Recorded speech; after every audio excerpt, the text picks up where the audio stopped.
Capítulo 11. George, não tenho certeza se devemos manter Tracy. O diretor Brannigan levantou os olhos de seu jornal. Por quê? Qual é o problema? Não sei direito, mas tenho a impressão de que Tracy não gosta de Amy. Talvez ela simplesmente não goste de crianças. Ela não tem sido má com Amy, não é mesmo? Não tem lhe batido, nem gritado. Não. Então o que é? Ontem Amy correu para ela e abraçou-a, mas Tracy afastou-a. Isso me incomodou, porque Amy é louca por ela. Para dizer a verdade, acho que estou com um pouco de ciúme. Isso é possível? Brannigan riu. Pode explicar uma coisa, Suellen. Creio que Tracy Whitney é a pessoa certa para o trabalho. Mas se ela lhe causar algum problema de verdade, trate de me comunicar imediatamente e tomarei uma providência. Está bem, querido. Mas Suellen ainda não se sentia satisfeita. Ela pegou a agulha de tricô e pôs-se a trabalhar. O assunto ainda não estava encerrado. Por que não pode dar certo? Já lhe disse, garota, os guardas revistam todos os caminhões que passam pelo portão. Mas um caminhão levando roupa suja... Eles não vão tirar todas as roupas para verificar.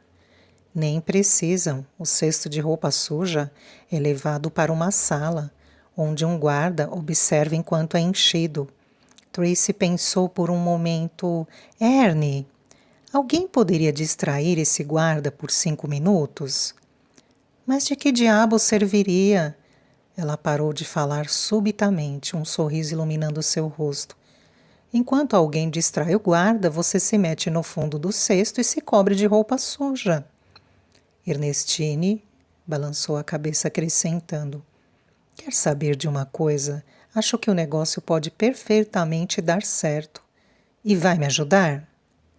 Ernestine pensou por um momento e depois falou suavemente. Claro que ajudarei. É a minha última oportunidade de sacanear Big Bertha. O serviço de informações da prisão fervilhou com a notícia da fuga iminente de Tracy Whitney. Uma fuga era um evento que afetava todas as prisioneiras.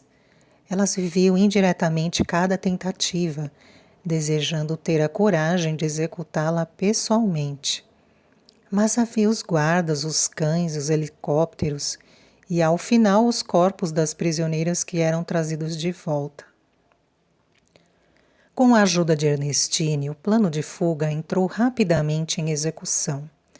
Ernestine tirou as medidas de Tracy, Lola desviou o material necessário para um vestido da oficina de costura, Paulita providenciou uma costureira em outro bloco para fazê-lo. Um par de sapatos da prisão foi roubado do almoxarifado e pintado para combinar com o vestido. Apareceram chapéu, luvas e uma bolsa, como num passe de mágica. Agora temos de arrumar alguns documentos de identidade para você, informou Ernestine a Tracy. Precisará de uns 2 cartões de crédito e carteira de motorista. Mas como eu poderia... Ernestine sorriu. Basta deixar tudo isso aos cuidados da velha Ernie Little Chap. Na noite seguinte, Ernestine entregou a Tracy 3 cartões de crédito em nome de Jane Smith. Você precisa agora de uma carteira de motorista. Em algum momento, depois da meia-noite, Tracy ouviu a porta da cela sendo aberta. Alguém entrara sorrateiramente. Tracy sentou-se em sua cama instantaneamente de guarda. Uma voz sussurrou. Whitney, vamos embora. Tracy reconheceu a voz de Lillian, uma presa de confiança. O que você quer?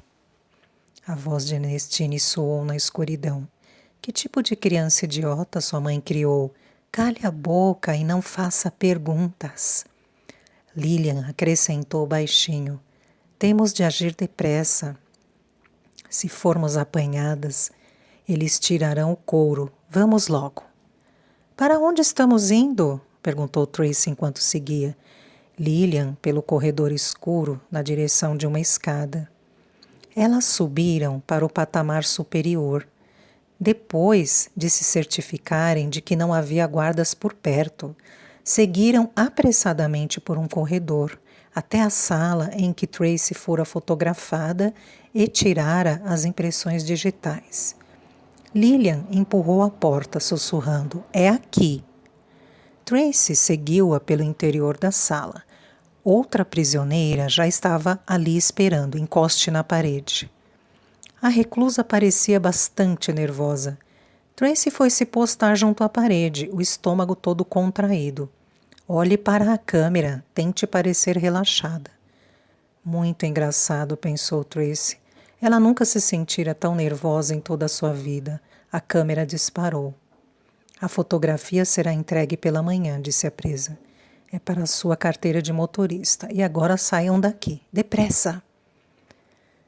Tracy e Lillian voltaram pelo mesmo caminho. No caminho, Lillian comentou: "Ouvi dizer que você vai mudar de cela." Tracy sentiu um calafrio. "Como? Não sabia? Vai para a cela de Big Berta." Ernestine, Lola e Paulita estavam à espera quando Tracy voltou à cela. "Como foi?" "Tudo bem." "Não sabia? Vai para a cela de Big Berta." "Seu vestido ficará pronto no sábado," informou Paulita. "O dia da soltura de Ernestine.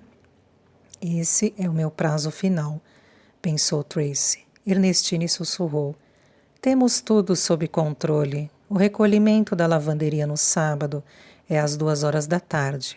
Você tem de estar na sala de serviço à 1h30. Não precisa se preocupar com o guarda. Lola o manterá ocupado na sala ao lado. Lola e Paulita estarão lá à sua espera. Paulita levará suas roupas, o documento de identidade estará na bolsa. Você atravessará os portões da prisão às 2h15. Tracy sentiu alguma dificuldade em respirar. Só falar sobre a fuga já a fazia tremer. Ninguém se importa se a trazem de volta viva ou morta. Acham até que morta é melhor. Dentro de poucos dias ela estaria tentando a sua fuga para a liberdade. Não tinha ilusões. Todas as chances eram contra ela. Acabariam por encontrá-la e trazê-la de volta. Mas tinha uma coisa que ela jurara resolver primeiro. O serviço de informações da prisão sabia de tudo sobre a competição entre Ernestine Littlechapp e Big Berta, por causa de Tracy. Agora que circulara a notícia de que Tracy seria transferida para a cela de Big Berta,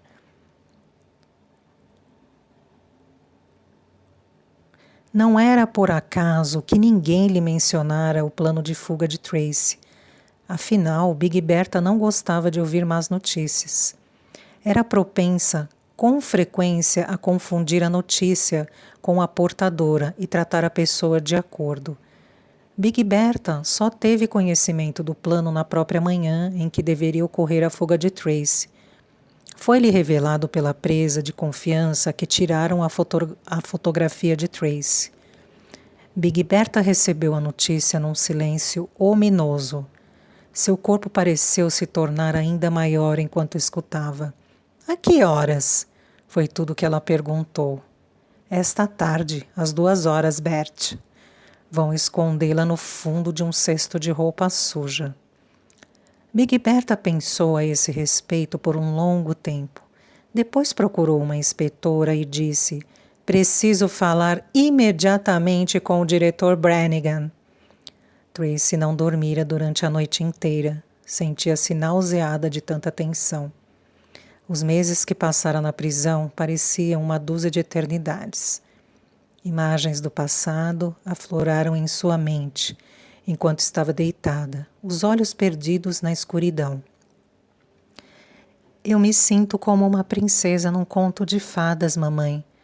Não sabia que alguém podia ser tão feliz." "Com que então você e Charles querem casar? Estão planejando uma lua de mel? Por quanto tempo?" "Você me baleou." Sua mãe cometeu suicídio. Eu nunca a conheci de verdade. A fotografia do casamento de Charles sorrindo para a noiva. Há quantos séculos atrás, há quantos planetas de distância. A campainha da manhã ressoou pelo corredor como uma onda de choque. Tracy sentou no catre inteiramente alerta. Ernestine a observava. Como está se sentindo, garota? Muito bem, mentiu Tracy. Ela sentia a boca ressequida, o coração batia descompassadamente. Nós duas estaremos saindo daqui hoje.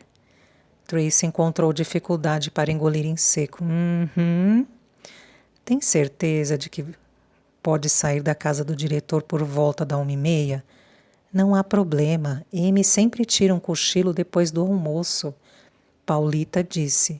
Não pode se atrasar ou não dará certo. Estarei lá. Ernestine meteu a mão por baixo de seu colchão e tirou um rolo de notas. Precisará de algum dinheiro para circular. São apenas $200, mas darão para você se afastar. Ernie, eu não sei o que... Ora, garota, basta calar a boca e pegar logo o dinheiro. Tracy forçou-se a comer alguma coisa no café da manhã. A cabeça latejava. Cada músculo do corpo doía. Nunca conseguirei sobreviver até o final do dia, pensou ela. Tenho de conseguir aguentar firme durante todo o dia. Havia um silêncio tenso e anormal na cozinha. Tracy compreendeu subitamente que era a causa para isso. Era o alvo de olhares furtivos e sussurros nervosos. Uma fuga estava prestes a acontecer e ela era a heroína do drama. Dentro de poucas horas estaria livre ou morta. Ela levantou-se do café da manhã inacabado e foi para a casa do diretor Warden. Enquanto esperava que um guarda abrisse a porta do corredor, Tracy deparou com Big Bertha. A enorme sueca estava lhe sorrindo. Ela terá uma grande surpresa, pensou Tracy. Ela será toda minha agora, pensou Big Bertha. A manhã passou tão devagar que Tracy teve a impressão de que acabaria perdendo o juízo. Os minutos pareciam se arrastar interminavelmente. Ela leu para Amy, mas não tinha a menor ideia do que estava lendo. Percebeu que a senhora Brannigan observava da janela. Tracy, vamos brincar de esconde-esconde? Tracy se achava nervosa demais para brincadeiras, mas não se atrevia a fazer qualquer coisa que pudesse despertar as suspeitas da senhora Brannigan. Claro! Por que você não se esconde primeiro, Amy? Estavam no jardim, na frente do chalé. À distância, Tracy podia divisar o prédio em que ficava a sala de serviço. Tinha de estar ali exatamente à 1h30. Vestiria as roupas que lhe haviam sido feitas. E 15 minutos depois, estaria deitada no fundo do enorme cesto de roupa suja, coberta por uniformes. Às 2h, o cesto seria posto no caminhão e levado para fora da prisão, seguindo para a cidadezinha próxima, onde se localizava a lavanderia. O motorista não pode ver o que acontece na traseira, lá do banco da frente. Quando o caminhão chegar à cidade e parar num sinal vermelho, basta abrir a porta e saltar, parecendo absolutamente calma, pegar um ônibus para qualquer lugar que queira ir. Pode me ver? Gritou Amy. Ela se escondera parcialmente por trás do tronco de uma magnólia. Levou a mão à boca para reprimir uma risadinha. Sentirei saudade dela, pensou Tracy. Quando for embora, as 2 pessoas de que eu terei saudade serão uma Ernestine e outra essa garotinha. Ela se perguntou o que Charles Stanhope III pensaria disso. Já vou procurá-la, disse Tracy. Suelen observava a brincadeira do interior da casa. Parecia-lhe que Tracy se comportava de maneira estranha. Ela passara a manhã inteira olhando a todo instante para o relógio, como se esperasse alguém. Seus pensamentos não estavam obviamente concentrados em Amy. Devo falar com George sobre isso quando ele chegar para o almoço, decidiu Suellen. Insistirei para que ele a substitua. No jardim, Tracy e Amy brincaram de amarelinha por algum tempo. Depois Tracy leu para Amy. E finalmente, graças a Deus, era 12:30. Hora do almoço de Amy. E hora de Tracy entrar em ação. Ela levou Amy para casa. Vou embora agora, senhora Brannigan. Como? Hein? Ninguém lhe disse, Tracy. Temos hoje uma delegação de visitantes importantes. Almoçarão aqui e por isso Amy não tirará seu cochilo. Pode levá-la com você. Tracy ficou imóvel, fazendo um tremendo esforço para não gritar. Eu não posso fazer isso, senhora Brannigan. Suelle Brannigan empertigou-se. Que história é essa de que não pode fazer isso? Tracy percebeu a ira no rosto da mulher e pensou: não posso irritá-la. Ela chamará o diretor e serei levada de volta à minha cela. Tracy forçou um sorriso. Eu estava querendo dizer, Amy não almoçou, ela sentirá fome. Mandei a cozinheira preparar uma cesta de piquenique para vocês duas. Podem sair para um passeio pela campina e comer lá. Amy adora piqueniques. Não é mesmo, querida? Adoro piqueniques. Ela olhou para Tracy com uma expressão suplicante. Podemos ir, Tracy? Podemos? Não. Sim. Cuidado. Ainda pode dar certo. Esteja na sala de serviço à 1:30. Não se atrase. Tracy virou-se para a senhora Brannigan. A que horas quer que eu traga Amy de volta? Por volta das 3 horas. A esta altura, eles já deverão ter ido embora. E o caminhão da lavanderia também. O mundo desmoronava sobre Tracy. Sente-se bem? Parece muito pálida. Era isso. Ela diria que estava doente, iria para o hospital. Mas nesse caso, haveriam de querer examiná-la e a manteriam lá. Nunca conseguiria se esquivar a tempo. Tinha de haver algum outro meio. A senhora Brannigan fitava fixamente. Estou bem. Há alguma coisa errada com ela, concluiu Suelle Brannigan. Não dá mais para adiar. Pedirei a George que arrume outra pessoa. Os olhos de Amy brilhavam de alegria. Eu darei a você os sanduíches maiores, Tracy, e vamos nos divertir muito, não é mesmo? Tracy não tinha resposta a dar. Era uma visita de surpresa. O próprio governador William Haber acompanhava o Comitê de Reforma Penitenciária. Era uma coisa que Brannigan tinha de suportar uma vez por ano. É algo inevitável ao cargo, George, explicara o governador. Basta limpar o lugar, mandar as suas mulheres sorrirem bonito, e teremos outro aumento no orçamento.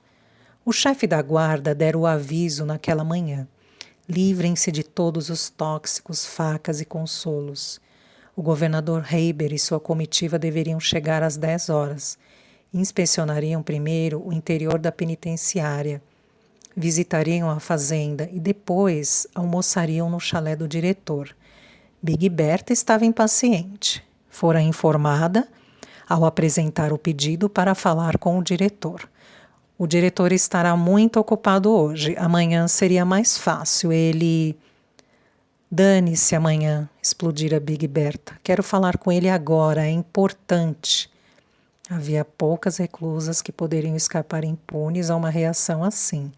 Mas Big Bertha era uma delas. As autoridades da prisão estavam perfeitamente a par de seu poder. Haviam testemunhado Big Bertha desencadear motins e também suspendê-los. Nenhuma prisão do mundo podia ser controlada sem a cooperação dos líderes dos reclusos. E Big Bertha era uma líder. Ela se encontrava sentada na sala de espera do gabinete do diretor há quase 1 hora, o corpo imenso transbordando da cadeira. Ela é uma criatura de aspecto repulsivo, pensou a secretária do diretor, e me deixa arrepiada. Quanto tempo mais? Indagou Big Bertha. Não deve demorar muito mais. Ele está com um grupo importante esta manhã, muito ocupado. Big Bertha disse, pois ele vai ficar ainda mais ocupado. Ela olhou para o relógio, faltavam 15 minutos para 1 hora. Tempo suficiente. Era um dia perfeito, sem nuvens e quente. Uma brisa amena espalhava uma mistura de fragrâncias pela campina verdejante. Tracy estendera uma toalha sobre a relva, perto do lago. Amy mastigava feliz um sanduíche de salada de ovo. Tracy olhou para seu relógio. Já era 1 hora da tarde. Ela não pôde acreditar. A manhã se arrastara lentamente. Mas a tarde parecia voar. Tinha de pensar em alguma coisa depressa, ou o tempo a privaria de sua última chance de alcançar a liberdade. 1h10. No gabinete de Brannigan, sua secretária desligou o telefone e disse a Big Bertha: "Sinto muito. O diretor diz que é impossível falar com você hoje. Marcaremos outra reunião para..." Big Bertha levantou-se abruptamente. "Mas ele tem de me receber, Passaremos a reunião para amanhã." Big Bertha já ia dizer: "Amanhã será tarde demais." Mas conteve-se a tempo. Somente o próprio diretor podia saber o que ela estava fazendo. As delatoras costumavam sofrer acidentes fatais. Mas ela não tinha a menor intenção de desistir. Não havia possibilidade de permitir que Tracy Whitney lhe escapasse. Ela foi para a biblioteca da prisão, sentou-se numa das mesas compridas do fundo da sala. Escreveu um bilhete. Assim que a inspetora se afastou por um corredor a fim de ajudar uma reclusa, Big Bertha largou o bilhete em sua mesa e se retirou. Quando a inspetora voltou, encontrou o bilhete e abriu-o. Leu 2 vezes. "É melhor verificar o caminhão da lavanderia hoje." Não havia assinatura. Uma brincadeira? A inspetora não tinha meio de saber com certeza. Ela pegou o telefone. "Ligue-me com o superintendente dos guardas." 1h12. "Você não está comendo", disse Amy. "Quer um pedaço do meu sanduíche?" "Não, deixe-me em paz." Tracy não tivera intenção de falar tão asperamente. Amy parou de comer. "Está zangada comigo, Tracy? Por favor, não fique zangada comigo. Eu a amo muito. E nunca fiquei zangada com você." Os olhos ternos da menina estavam cheios de mágoa. "Não estou zangada." Ela estava no inferno. "Também não sinto fome, se você não sente. Vamos jogar bola, Tracy?" Amy tirou a sua bola de borracha do bolso. 1h16. Ela deveria estar a caminho. Levaria pelo menos 15 minutos para chegar à sala de serviço. Poderia chegar a tempo, se apressasse, mas não podia deixar Amy sozinha. Tracy olhou ao redor. Avistou à distância um grupo de presas de confiança, colhendo os produtos da plantação. E no mesmo instante, Tracy compreendeu o que ia fazer. "Não quer jogar bola, Tracy?" Tracy levantou-se. "Quero sim. Vamos fazer um jogo novo. Quem consegue jogar a bola mais longe? Eu jogarei primeiro e depois será a sua vez." Tracy pegou a bola de borracha dura e jogou o mais longe que podia, na direção das trabalhadoras. "Puxa, foi sensacional", comentou Amy com genuína admiração. "É um bocado longe." "Vou buscar a bola", disse Tracy. "Fique esperando aqui." E no instante seguinte, ela estava correndo por sua vida, os pés voando pelos campos. 1h18. Se atrasasse um pouco, esperariam por ela. Ou não. Tracy correu ainda mais depressa. Por trás dela, ouviu Amy gritando, mas não deu atenção. As mulheres que trabalhavam na plantação se deslocavam agora na outra direção. Tracy gritou-lhes e elas pararam. Estava ofegante quando alcançou-as. "Algum problema?" perguntou uma delas. "Não, nada." Tracy ofegava, lutando para respirar. A garotinha lá atrás. "Uma de vocês cuide dela. Tenho algo importante para fazer e..."